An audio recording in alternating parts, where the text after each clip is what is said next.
ഇപ്പോൾ കുറച്ച് ദിവസമായിട്ട് ഞാൻ സ്റ്റഡി വ്ളോഗായിരുന്നു അപ്ലോഡ് ചെയ്യുന്നുണ്ടായിരുന്നത്. ഇന്നും അതേപോലെ തന്നെ ഒരു ലേറ്റ് നൈറ്റ് സ്റ്റഡി വ്ളോഗാണ്. ഞാൻ ഈ വീഡിയോ ഷൂട്ട് ചെയ്യുന്നത് +1 കെമിസ്ട്രി എക്സാമിൻ്റെ 2 ദിവസം മുമ്പാണ്. ആ ഒരു ദിവസം ഒരു നൈറ്റ് ഫുള്ളായിട്ട് ഞാൻ പഠിക്കാൻ വേണ്ടിയിട്ട് ഇരുന്നിട്ടുണ്ടായിരുന്നു. ഈ ലേറ്റ് നൈറ്റ് ഉറക്കമൊഴിച്ചിരുന്ന് പഠിക്കുന്നത് അത്ര നല്ലൊരു പരിപാടിയല്ല. പക്ഷേ എന്താണെന്ന് വെച്ചാൽ എൻ്റെ കാര്യം നോക്കുകയാണെങ്കിൽ എനിക്ക് നോമ്പൊക്കെ ആയതുകൊണ്ട് തന്നെ രാവിലെ ഇരുന്ന് പഠിക്കൽ കുറച്ച് റിസ്ക്കാണ്. ആ ഒരു ടൈമിൽ പഠിക്കുമ്പം പെട്ടെന്ന് ടയേർഡ് ആവണോണ്ട് തന്നെ കുറേ ടൈം റെസ്റ്റ് എടുക്കാനാണ് നോക്കൽ. അതുകൊണ്ട് തന്നെ ആ ഒരു നൈറ്റ് ഇരുന്ന് പഠിക്കണം എന്നുള്ളതുകൊണ്ട് ആ ഒരു ദിവസം ഉച്ചയ്ക്ക് ഞാൻ കുറേ നേരം കിടന്നുറങ്ങിയിട്ടുണ്ടായിരുന്നു. അങ്ങനെയാണ് ഈ ഒരു രാത്രി ഞാൻ ഉറക്കമൊഴിച്ചിരുന്ന് പഠിക്കണത്. അതുകൊണ്ട് തന്നെ ആ ടൈമിൽ പഠിക്കുമ്പോൾ ഉറക്കം വരുന്നൊന്നുണ്ടായിരുന്നില്ല. എന്താണെന്ന് വെച്ചാൽ ഞാൻ ഉച്ചയ്ക്ക് കുറേ നേരം കിടന്നുറങ്ങി. 10th പഠിക്കുമ്പോൾ ഞാൻ രാവിലെ നേരത്തെ എണീറ്റ് പഠിക്കുമായിരുന്നു. പക്ഷേ ഇപ്പം എന്താ അറിയില്ല, അങ്ങനെയൊന്നും പഠിക്കാനേ പറ്റണില്ല. ഒന്നാമത് നോമ്പൊക്കെ ആയതുകൊണ്ട് അത്താഴമൊക്കെ കഴിച്ച് കഴിഞ്ഞാൽ നല്ലോണം ഉറക്കം വരും. അങ്ങനെ കുറേ കാരണങ്ങൾ ഉള്ളതുകൊണ്ട് തന്നെയാണ് ഞാൻ ഈ ഒരു രാത്രി ഒന്ന് പഠിക്കാൻ വിചാരിച്ചത്. ഈ ഒരു ടൈമിൽ ഞാൻ കുറേ ചാപ്റ്റേഴ്സ് കവർ ചെയ്തിട്ടുണ്ടായിരുന്നു.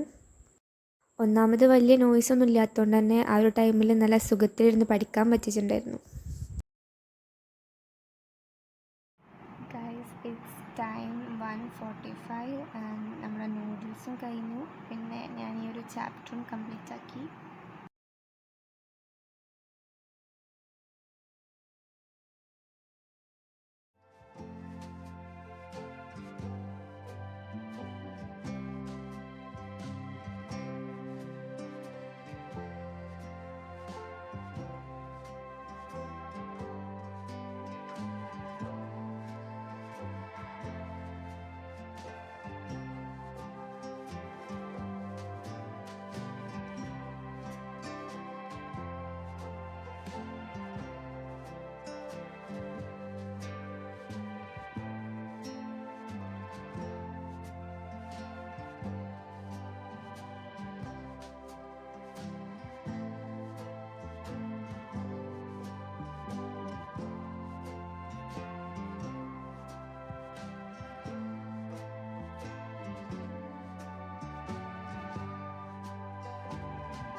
പിന്നെ എപ്പോഴും ഓരോരുത്തന്നെ ഇരുന്ന് പഠിച്ചിട്ട് ബോറടിക്കണ്ട വിചാരിച്ചിട്ട് ഞാൻ ഇടയ്ക്ക് സോഫയിലേക്ക് ഇരുന്ന് പഠിക്കുന്നുണ്ട്.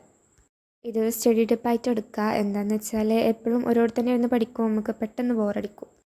അപ്പോൾ ഇടയ്ക്കിടയ്ക്ക് പഠിക്കുന്ന പ്ലേസൊക്കെ മാറ്റി വെക്കാം.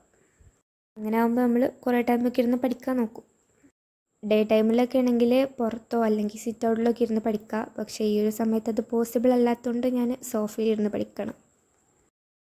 പിന്നെ എന്തായാലും ഞാൻ ഈ ഒരു വീഡിയോ അപ്ലോഡ് ചെയ്യുന്നത് കെമിസ്ട്രി എക്സാം കഴിഞ്ഞിട്ടായിരിക്കും. അപ്പോൾ എങ്ങനെ ഉണ്ടായിരുന്നു നിങ്ങളുടെ എക്സാം എന്നുള്ളതൊക്കെ കമൻറ്റ് ചെയ്യുക.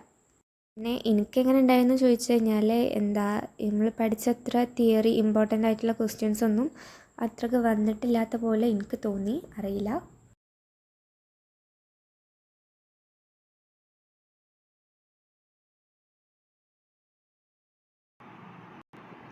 എൻ്റെ വാട്ടർ ബോട്ടിൽ കാലിയായി. പക്ഷേ കിച്ചണിൽ ഒറ്റയ്ക്ക് പോകാൻ പേടിയായതുകൊണ്ട് ഞാൻ അഡ്ജസ്റ്റ് ചെയ്യാൻ വിചാരിച്ചു.